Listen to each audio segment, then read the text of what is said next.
যে আহলে সুন্নাত ওয়াল জামাত আকীদার দুইজন ইমাম, ওনাদের দুইজনের মধ্যে আকীদাগত পার্থক্য কি ধরনের ছিল? পার্থক্য কি ধরনের, এটা লম্বা কথা। যেমন একটা পূজার জন্য সহজ দিতে পারি, যেমন কালামুল্লাহ শরীফ, আল্লাহ পাক ওনার কালাম, এটা মখলুকাত না, গায়ের মখলুক।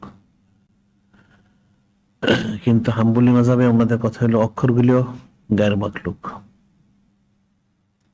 কিন্তু আমাদের আকীদা মোতাবেক সেটা কালামুল্লাহ শরীফ ইলম হচ্ছে গায়ের মখলুক। এটা কোথাও লেখা হয়, ছাপা হয়, সেটা গায়ের মখলুক না, অক্ষরগুলো গায়ের মখলুক। কিন্তু ওনাদের মাযহাবে হচ্ছে, ওনাদের আকীদা হচ্ছে গায়ের মখলুক অক্ষরগুলিও। এই ধরনের পার্থক্য। এমনি মূল আকীদাতে কোনো ত্রুটি নাই, তবে ওনাদেরটা কতগুলি কিছু বাড়তি আছে, তো সে বাড়তিগুলি কোনো ক্ষতির কারণ না। আর আহলে সুন্নাহ আকীদা, এটা তো আমাদের এমনি কতগুলি পার্থক্য আকীদা, অন্য তো মূল আকীদাতে কোনো পার্থক্য নাই।